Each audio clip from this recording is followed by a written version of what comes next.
Welcome aboard. This is Wallaby Lightwave build number 24. It's our 46 footer, one of our latest creations with lovely Alison and Yusi, and they're going to show us through their boat. Yeah, alright, let's get into it and we'll have a look. Alright, we're in the cockpit of the Lightwave 46. Lots of seating, comfortable storage. What are the key bits, Yusi, that mattered to you? What I really like, it's a great entertaining area. It's a really nice place to relax. It's outside, but it's got that inside feel to it. It's got plenty of seating, you can get a group of people around the table, and it's really well laid out. It's well laid out in terms of relaxing at anchor, and it's got nice walkthroughs and workflows if you're sailing and out in the ocean, so works exceptionally well. It's a product that's, I guess, developed over many years, and it's just very comfortable and easy to live with. There's nothing that I would change in the setup. Things that have been refined over the years are things like the bigger roof, the hardtop, more shade, getting the covers to work intimately with giving you the access but giving you the freedom to move around the boat. So absolutely, it's a very good setup, and even if the weather's inclement, you're at anchor, it's rainy and whatnot, it's still a nice area to be in. So got plenty of airflow with the clears up. Yeah, it's a good setup. Moves from here naturally up into the helm station. Yeah, at the helm station, you've got a commanding view over all four corners of the boat. Really good protection from the elements as well. Very well set up. All the controls are there. I love it that it's all enclosed and you're just out of the weather. What I like is that you haven't got all your lines and ropes and sheets leading back to the helm. The helm's nice and clean and clear, and all the rope handling's done at the corners of the boat, so that certainly works really well. Trying to integrate lots of things into small areas is a bit of a trick, and something that's been refined over many years. The helm and the way that the dash works, and the chart plotter, trying to get a lot of information onto a chart plotter, and the switching, it's a bit of a knack for a builder to try and fit all that stuff into a small space and still have it all there, so you've got all the information, all the comms that you need in one place. I've got to say that it's very easy to live with all the instrumentation. Everything works well together. Yeah, it's a very easy boat to operate. Key features, we've got a fridge freezer under the helm here, which is really for the purpose of the cockpit. This one is 140 litres, top opening, make it versatile to dial it between fridge or freezer. That's a super efficient fridge, very well insulated, custom made box. There's been a lot of thought made into that cockpit fridge. We use it mostly as a fridge, but it can be easily run as a freezer. Very nicely insulated, not sitting on the bottom on the fiberglass. It's separated by an air gap, so you don't lose cold out of the bottom. Little attention to detail like that, when you start poking your head into holes, is really what makes it look like you put a bit of thought into it. So it's a digital controller on it, which access to the controller and the motor is just through this small hatch here. Good flexibility with how you wanted to control that fridge freezer as well with that digital controller. Otherwise, through the cockpit there's a lot of storage. Under all of these seats is storage. Yusi and Alison are into their diving, so there's a lot of diving equipment on board. So yeah, there's a ton of room in these lockers. And here we've got tons of dive gear. All our dive tanks, all of that's stored away quite neatly. In the back corner of the locker there's room for fishing rods. You can put spear guns in there, and it's just a nice full-length locker. Swallows a heap of stuff, and both seats have got storage lockers underneath as well, so yeah, you can really just pack everything away and also have it always accessible as well. The table, for what we're talking about, sort of all the functions and features of this space, this table goes up and down as well. So when you do get into diving and you've got dive bottles and fins and a lot of equipment on board, the table can come up to the roof, completely get out of the way of the cockpit to give you space for all that extended gear that you carry when you're properly diving. Also got room for yoga, so when I get up in the morning, very early in the morning, and I do all my yoga and Pilates, It's perfect. Don't give us too much information, usually. That table goes up to the roof, completely out of the way. It also goes down as low as a cockpit bed, so you can utilise that as a day bed in the cockpit here if you had that mattress to cover that up. Beautiful use of versatile space. So while you're diving, this is the natural side that you'd come up on board the boat. It's got the ladder that comes out from under this little platform here. It's a hinging ladder, 4-step ladder, swings over the back of the boat. Makes access very easy back into the boat from the water. You'd come up and rinse off with your shower, hot and cold fresh shower. It's got the sink for convenience. The barbecue is obviously right here as well, so barbecue and gas bottles all in this area. Yeah, it's a nice little handy area, this too. And the other thing too is we've got lovely aft floodlights that light up this whole barbecue area in the evening or at night when you're cooking a barbecue. It really lights up the area well. It makes it very, very usable. The other feature or safety feature around the back corner of the boat here is the aft life rail. We have these stainless rigid rails that come across the back of the boat to complement the wire rails which would be for your stern gates. So it's a rigid rail rather than a wire or a clip-on rope system. So we find that very, very handy to have a solid rail rather than just cable lifelines. On the other stern, port stern of the boat, is your controls for a lot of your rope systems and your sailing systems, but it's also where you would control your dinghy coming up and down. OC tender, yeah, a rigid tender, so no tubes wearing with age and leaking down and that sort of thing. It's a rigid tender. It's 3.5 metres long, fits on the boat beautifully. We've powered it with a 15 horsepower Suzuki. Goes really well, makes a really nice fishing platform, makes a really nice diving platform. It's got its own little dive ladder, extremely stable, and yeah, just a really, really nice setup for a tender. Really nice setup on a catamaran to be able to carry a tender like that. It'll be brilliant in the Kimberleys fishing for barramundi, a little bit safer from crocodiles, that sort of thing. We've set them up particularly important to have them so when they come up they lock in. So part of the davits and the configuration that we've got here is these lock-in pins, so that when you hoist the dinghy, and it can be either manual or using your electric winch, hoist the dinghy up and it just locks in rock solid so that it doesn't swing and sway around. It's a good safe way to have your dinghy. Naturally we have a couple of safety lines that we can put on as well. Yeah, for ocean passages we put safety straps as well under the dinghy, as anyone should do.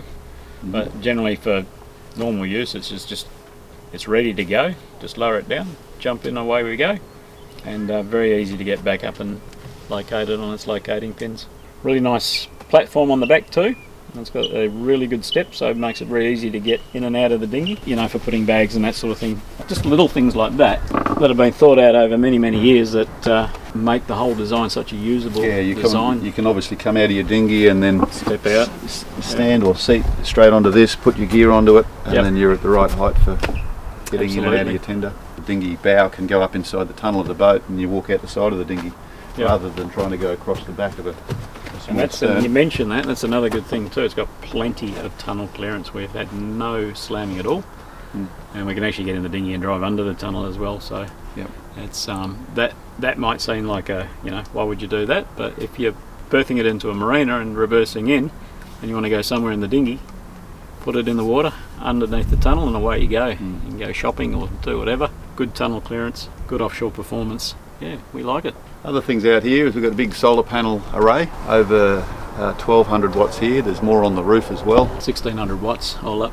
All up. Latest edition of the Starlink on the back corner out here as well, which is a nice fitment to keep it looking in keeping with the boat. It's a really nice, nicely installed piece. Very neat install that. Roger did that just the other day. Well, it was a joint effort. We did a joint design effort on that one, so it works really well. Complemented both. Other things out the back of the boat here is the dive compressor. Yeah, we like going diving. So one of the big things on boats is how do you fill dive tanks? And a lot of boats use a petrol compressor, but they're just very, very noisy. So we wanted a electric compressor. We also didn't want a big genset to run it. So for us the answer was to get a small genset. It's just a little Fisher Panda Neo 5000. Which is more in keeping with, running air conditioners and a little bit of battery charging if you get a week of cloudy weather and that sort of thing. But yeah, we've settled on a setup that works really, really well. Roger's an expert in it now. And, learning quickly, but this is how we've gone about it. It's a It's a 3-phase compressor on a single phase boat. So we're running a variable frequency drive, which takes the single phase and turns it into 3-phase. So single phase 230 volt takes it to 3-phase 230 volt. The motor on the compressor is wired from star to delta, so it'll run 230 volt. And the variable frequency drive ramps up the compressor over 30 seconds to get a full 50 hertz engine speed on it, and also ramps it down so there's no load and no spiking on the genset at all. So the way the compressor runs is it runs mostly on the compressor, shares a little bit with the inverter, and pumps up a 12 litre dive tank in about 20 something minutes. So gives you a fair bit of flexibility, this too, because while it's a 3-phase unit and it's got its variable frequency side of things, the unit effectively can come out. It comes out of this locker to be used, but can also go to the wharf. It can also, and you can use it as a land-based unit, so it gives you the flexibility to utilise this not just on board, but elsewhere and elsewhere as well. Yep, it'll run off any 15 amp socket. 230 volts or 240 volts, as long as you take your variable frequency drive with the compressor. Yep. And that's only a small unit, so yeah, it works really, really well. And gives you that solution of filling dive tanks on board in remote locations.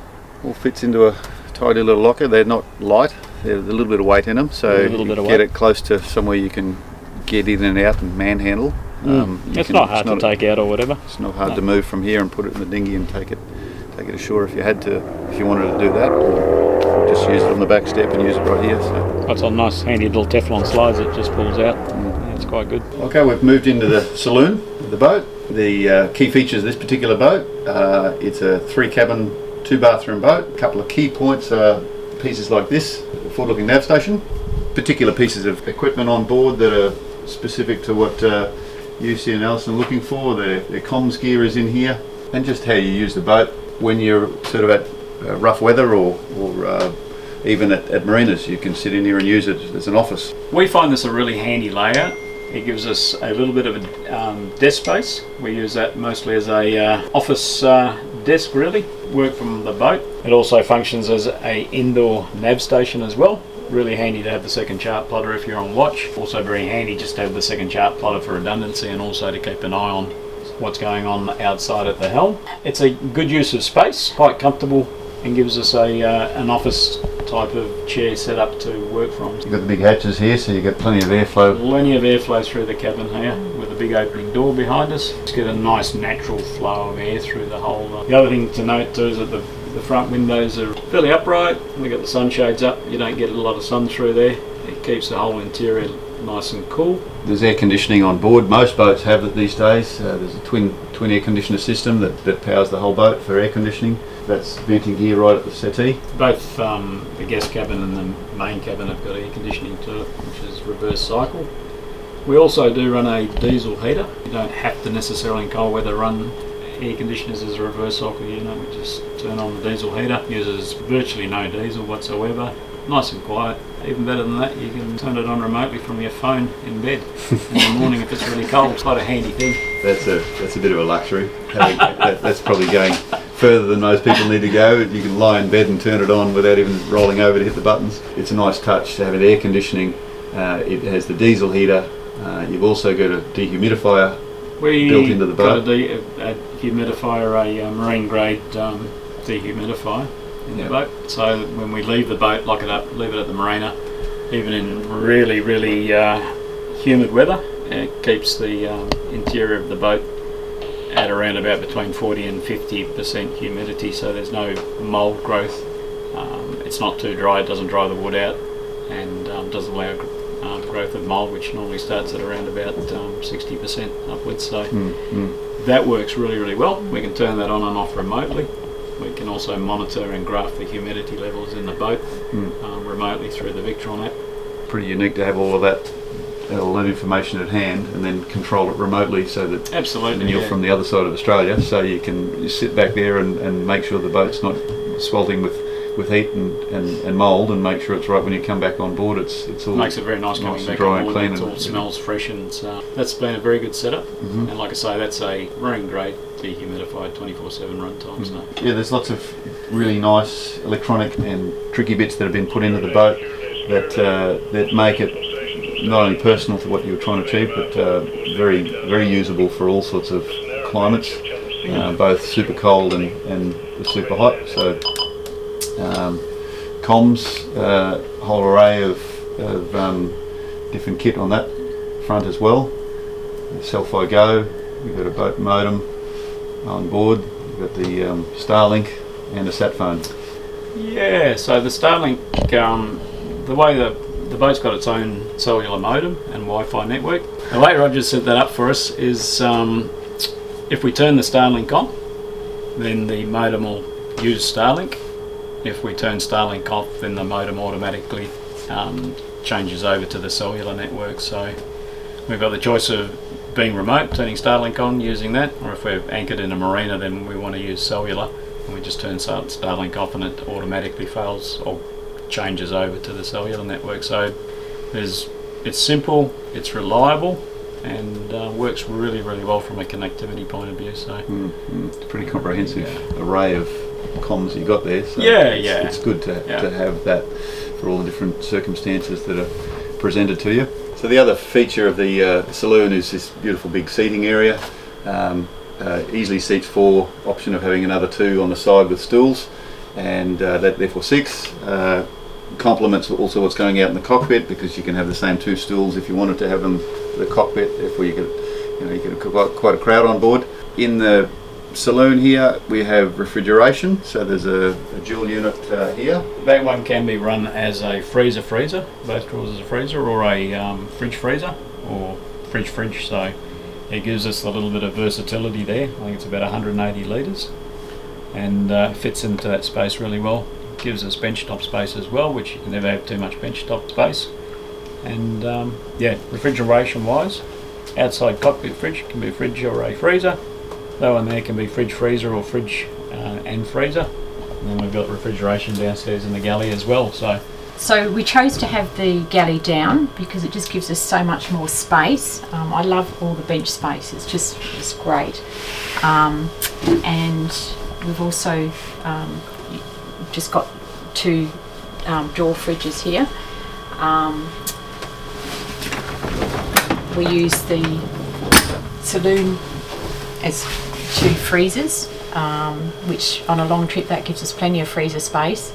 Plus the outside cockpit fridge, I put all my fruit and veggies in there, and that just gives us heaps of fridge and freezer space. It's really, really well designed. With ventilation coming through a hatch on the side over here, fan ventilation from the top, and you still get the ventilation from the big windows up in the saloon as well that are filtering through to this corner of the boat. And the lighting's great. We've just got strips here and under here and here, so plenty of lighting space. That's that whole bench area. It's a storage. Yeah. I was really worried about how much storage I'd have in the kitchen, but there's plenty. A lot of people think Galley Down is sort of, you're out of the action, but you're really not on this boat. The galley is sort of just almost feels like you're on the same level as the saloon. It's just down a couple of steps, very easy to get up and down.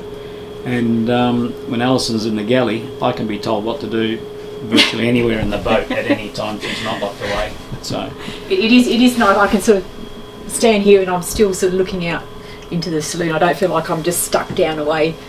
No, you can actually see to the galley from the helm, from the outside helm station. You're really not. It's really a very versatile use of space, and gives you much more bench space. It's really quite good. You've got a great view out the window too.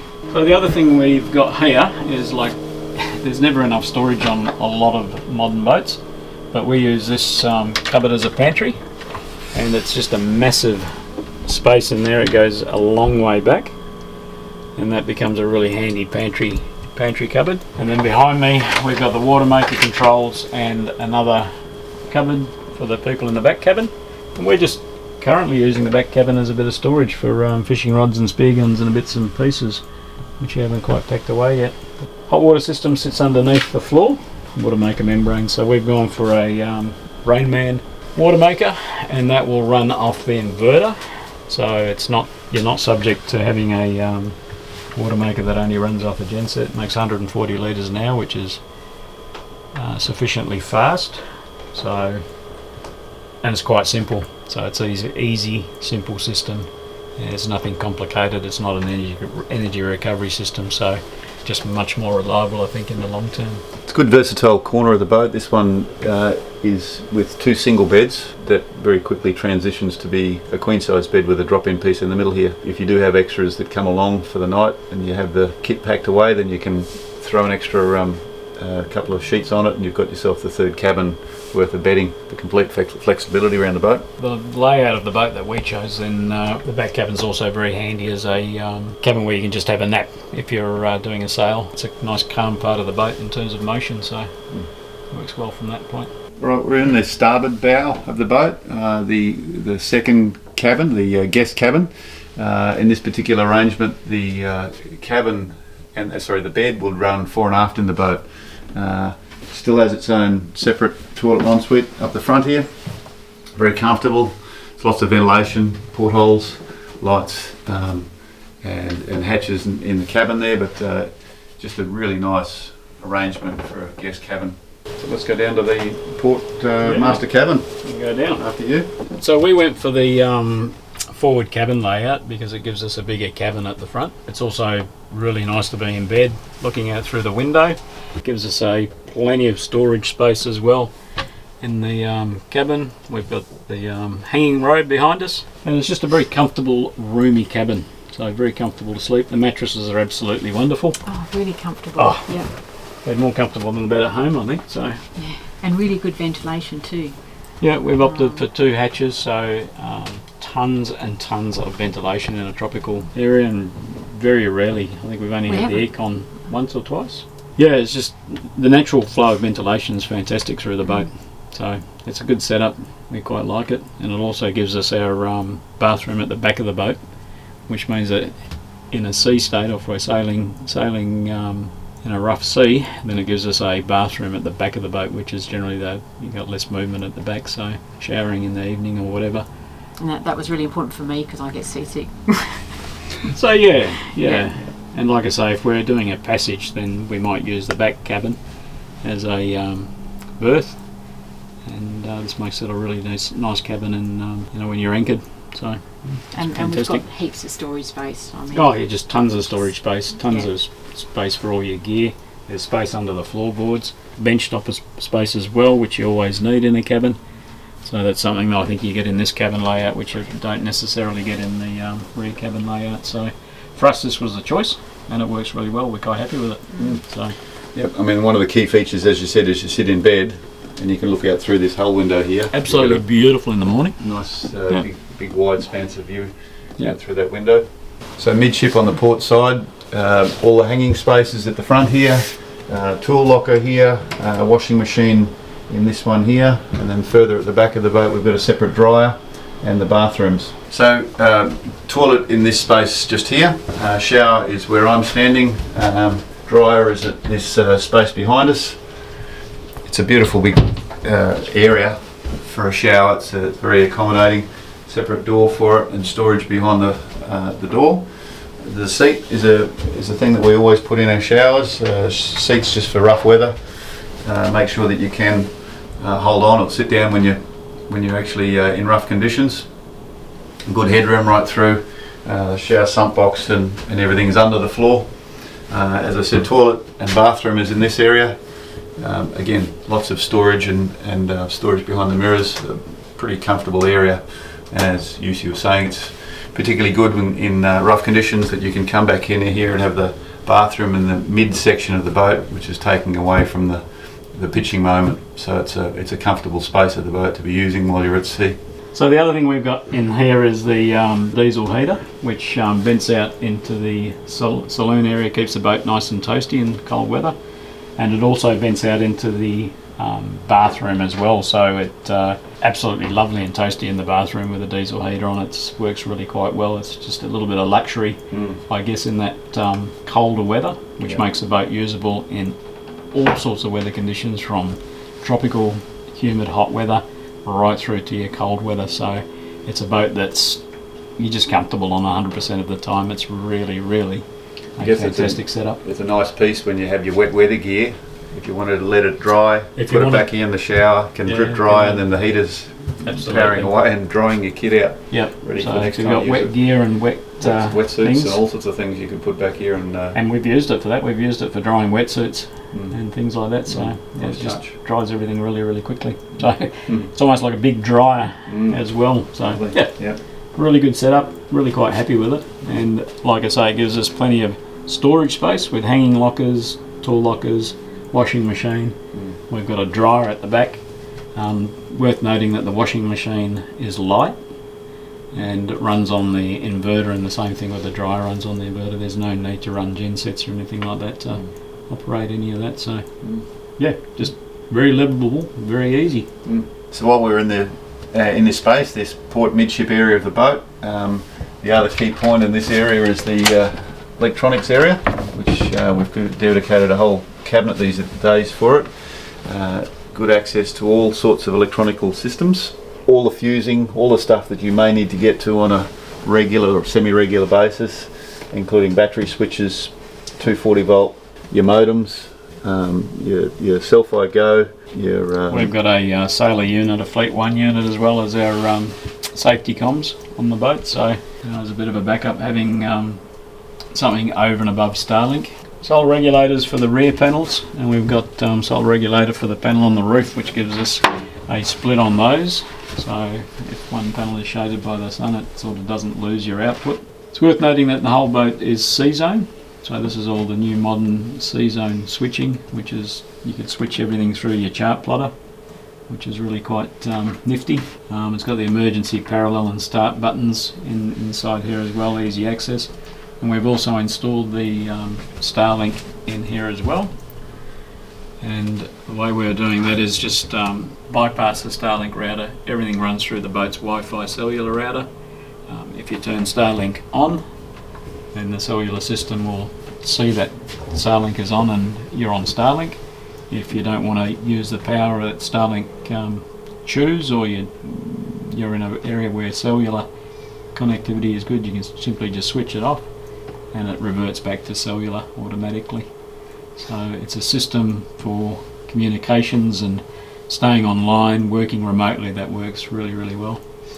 And it's all integrated, built into the boat. It's neat, it's tidy, and it's professionally fitted and thought out. So good access to all of that sort of stuff which you might have to get to on a more often basis, switching things on and off at this point. The other part of the electronics, which is stuff that heavier fusing and less need to get to it, is up under the settee up here. So the midsection of the boat here under the settee is where the sort of the heart of the electrics is. Our heavy connectivity through heavy fusing is in the middle here, right next to our batteries, which are under this seal box, our vented seal box. These are lithium-ion batteries, 660 amp hours at 12 volt. Inverter charger is living right in here, as with other things like air conditioners. All of our Garmin networking equipment is in this space. We've got an NVR for our security systems, second air conditioner over the other side. So stuff that you don't need to get to very often, but heavy and centrally located in the middle of the boat. So it's a good space for this sort of equipment. It's dry, it's clean, it's out of the way of the weather as best you can have it. This space under here is just storage. It's all safety equipment, and then we've just got other big compartments over here which are just for storage, all in the saloon space. So to moor in the systems of the boat, in the midship of each hull, we've got this arrangement here. We've got a water tank, a fuel tank. These are integrated tanks built into the hull, so we're maximising capacity, minimising weight, because we're actually utilising hull structure with the way we build them, so we're getting big volume, central weight location. We've got 800 litres of each here, on each side we've got 400 litres, so combined it's 800 litres of water and then fuel. It's worth noting too that these are fiberglass tanks. They'll last the lifetime of the boat. And so many boats I've seen over the years have got aluminium tanks, much easier, much quicker to build and fit in, but they will give problems over time. They'll either corrode or pit or whatever the case is. So everything that you see in the boat is built to last. The quality of the build is exceptional, and the attention to detail is superb. So in each of the water tanks we've got inspection points, filler, electrical sender. We've also got connections for all sorts of other equipment, water makers, transfer lines, everything goes into the top of the tank. At the back of the tank we've got sight glass, so we can have mechanical viewing of the height of the water. Each side has its own pump, its own filter, and therefore you can choose to use the port or starboard water tanks independently and transfer the water across to the other side if you needed to. The centre of the boat here is all about our pumps and systems, so we've got our water maker high pressure pump and low pressure pumps in this space.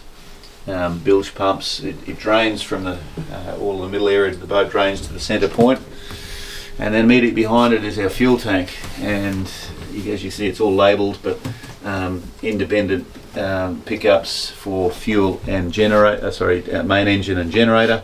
That's on the other side where the generator is. Again, old school, just access to be able to dip your tank and check for fuel capacity. If your sanders give up, you can still use the old method and know where your fuel's at. Okay, port engine room of the boat, very similar to the other side. This side's got a bit more kit in it. This has got the generator down this side. It's got generator, autopilot controls, a whole pile of storage. So toilet systems, all sorts of things live in here. So come down and have a look. Okay, so I'm in the engine room here. You can see there's actually a fair bit of space. For an engine room, we're being pretty generous. There's actually standing headroom in this side. I can stand up in front here. One reason is because it's got the aft bathroom, but if you have the aft cabin, then the back part of the mattress actually comes out, and therefore if you have to do major work on the boat, then you can still have standing headroom in the back, in the engine room part of around the engine. So very generous sort of allotment for engine rooms and all equipment. Our little gensets, 3.5 kVA systems, very compact and very neat and tidy. They're a real complement to the boat. It's lightweight. It's in some ways we call it like a diesel battery charger. In some ways, we don't often use it. Like I say, the most of the time, the only time we really run the generator is to run the dive compressor, and that's part of the trick of running a dive compressor with a small generator is by having a 3-phase electric motor on the dive compressor. So, and the only other times we really use it is if it's middle of summer and we're somewhere and it's very hot with no wind, we might run the air conditioners in the boat. The generator runs that well. Or if it's been cloudy and rainy for a number of days and we haven't generated an awful lot of solar, then we might run the generator for charging. But the generator is really a backup, and it's not something that gets used all the time. It's small, it's compact, it's light, and it just works very, very well in the whole scheme of things. So other systems which we fit in this same engine room, we have a bit of a theory going on with anything noisy or smelly should be back away from your accommodation space. So the toilet systems are these vacuum chambers which operate here, therefore there's no real moving parts back in the boat. The smell will be back here, the holding tanks are back here. Autopilot motors are back in here. Again, they will run while you're sailing. They'll be running all the time most likely, so you'll have noise from that comes back into this space. And stuff room for all of your oils, fuels, things like that are sort of part of your engine will live back here. We run these bigger fuel filters. Again, the overview of the boat is to put some quality into all the parts we use on it. So they're an oversized fuel filter, making your fuel changes very, very good, clean and easy with a top opening fuel filter on them. strainers, pumps, all that sort of stuff's back in this space. Just with the engine choice, Roger will fit any engine that you want, so that's they're very flexible like that. We chose the Volvo Pentas in a non-turbo, so 50 horsepower. Didn't want the addition of a turbo. And the Volvo Pentas are not common rail. They're a very, very strong motor, mechanically very reliable. So that's a good thing. And if there's no wind and we're motoring, then we run one motor, and we run at about 6.5 knots, generally at a comfortable low revs on one motor for minimal fuel use, and yeah, it works really, really well. The other thing worth noting is this boat's built with 800 litres of water, which is quite a lot of water, and it's also got 800 litres of fuel on board. They're separated in the hulls into 400 litre tanks each. Now, that not many boats, catamaran sailing cats, are built with that sort of fuel capacity, and indeed that sort of water capacity. And what makes this boat so attractive is that you can be in the middle of nowhere. You can be up river systems where you can't make fresh water because the water's either muddy, say in the Kimberleys or somewhere like that. You've got plenty of fresh water, and plenty of diesel capacity. So yeah, it's quite rare to have 800 litres of diesel on a boat, but if you had a rig failure, or something happened, or you were travelling in remote areas where you did a lot of motoring up long river systems and things like that, then you've got plenty of diesel to do it. You're not constrained. Basically, if you want to go somewhere, this boat can do it. Of course, the alternative to the diesel engine is the electric drive, so we certainly have the ability to run twin electric motors in this same location. There's plenty of space to have the 48 volt battery system required to couple with that electric drive. It would still happen in the same space back here. There's plenty of room, and then you have the choice of a single engine electric system or the twin engine electric system. Depends on what your requirements are, but the boat's quite capable of having that type of system as well. Most of the boats we're putting together are still the diesel option, and it's proven to be a pretty reliable system. So the aft corners on each side of the boat, here we're on the port side at the moment, but the starboard side's the same, has an array of winches and sail controls. So for us, our preference is to remove all of the control lines away from the helm and put it down in the back corner here for a few reasons. A main one is to keep the clutter away from the helm, but a second one is so that you've got absolute vision of your sails, so you can see your mainsail going up, you can see your head sails, your controls, your tack lines, your spinnakers, your screeches, your things like that. All the controls are back in the corner here, where you need to sort of be back far away from the sails to actually see them.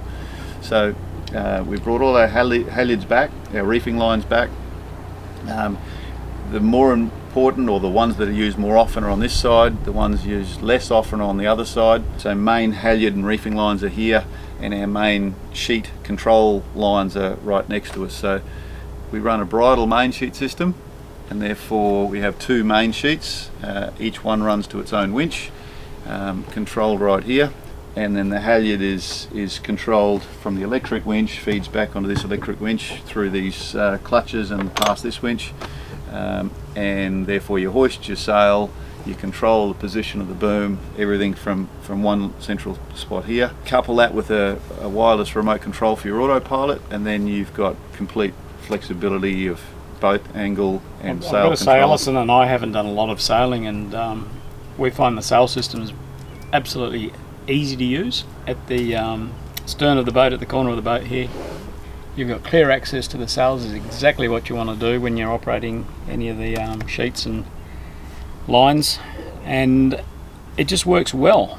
These particular winches do a couple of different jobs. So at the moment we've got it set up as a dinghy lifting winch. So the same winch will couple for a couple of different purposes, but take this line off, put this line on, and you're back into sailing mode. We have all sorts of funny little things where we can lift our dinghy up from the electric winch, coming that line across to this winch. So we really try and use the winches for multiple purposes, and have it set so that everything can feed to an electric winch, and that just takes the weight out of all of your sailing performance.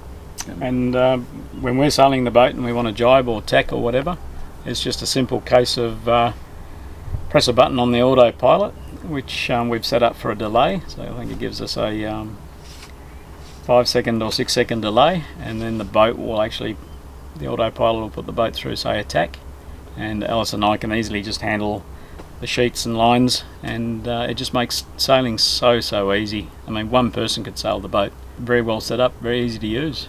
So it's just a very nice system, and having all the lines come to the corners of the boat, it leaves your cockpit area free of lines, your helm stations free of lines. People can relax, people can participate in the sailing, and it is just a very easy system to use, and it doesn't matter what the weather's doing.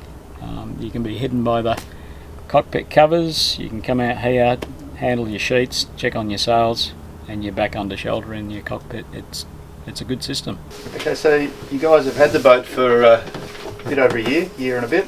Yeah, it's been about that now, yeah. And done a couple of trips up and down the coast. Oh, we've had some fun times with it already.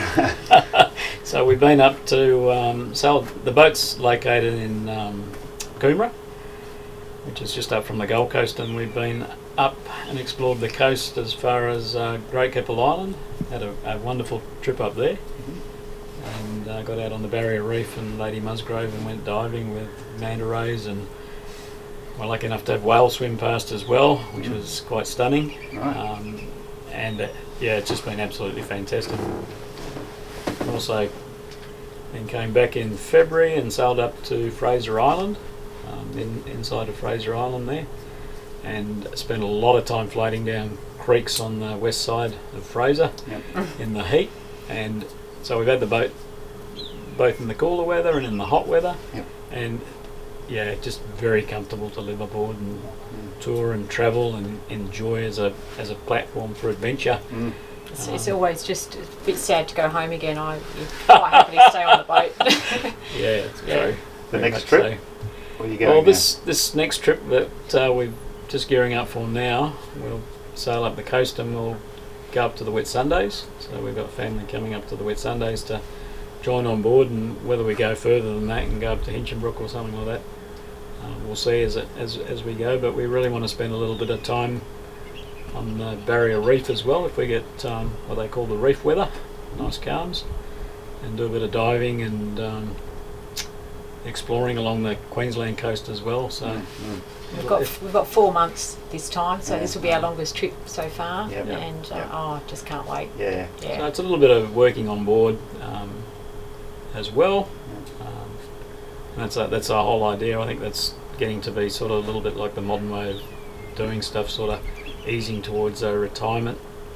Still working a little bit, and a boat like this you can be completely set up to be comfortable, so it's as comfortable as any house to live on board. The view changes and gets better all the time.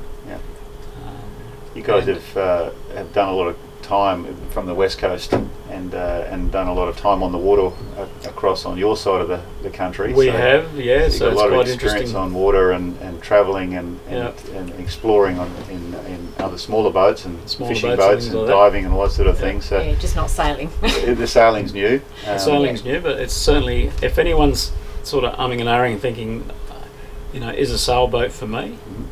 Well, I'd say definitely talk to Roger at Lightwave Yachts. He makes the whole process just so easy. Very helpful. The whole build process was fantastic. The build quality and attention to detail is superb. And the induction and the handover, Roger made sure that we were comfortable with the boat, that we could operate the boat, and spent as much time as we needed to get everything sorted. So even if you haven't had the experience sailing, don't think that it's too much for me, because Roger just make the whole process very easy. And the ongoing support's been fantastic, absolutely fantastic. Well, it all goes hand in hand. I mean, we like to have good people on the boat, and love to see you out enjoying it. Really look forward to you travelling, and I think the plan is to go further afield from that again in the years to come. It's back up the top, and well, eventually we'll take it around the top and sail back to to Geraldton, which is on the west coast. We're just waiting for a marina berth to be completed there. So once that gets done, then we'll go there. But you know, even living on the west coast and leaving the boat here on the east coast has been, you know, it's only a day's flight at the end of the day, and we're on board and away we go, sort of thing. So it just really does work quite well. So don't think that you're constrained by where you live or anything. The boat can be left anywhere. The system's on board. We can check on the shore power. We can check through the Victron app, humidity levels in the boat, how everything's operating and things like that. Security cameras, everything's been set up well for us. So yeah, everything just works really, really well. So yeah. Well, thanks guys for showing us through and giving us the It's a time pleasure. to Thanks for to building put you in such front a of a fantastic camera. boat. Look, this is all about trying to show what matters to you guys, and we really appreciate you giving us the time to show you on board. Show us on board. Fantastic. Thank you, Roger.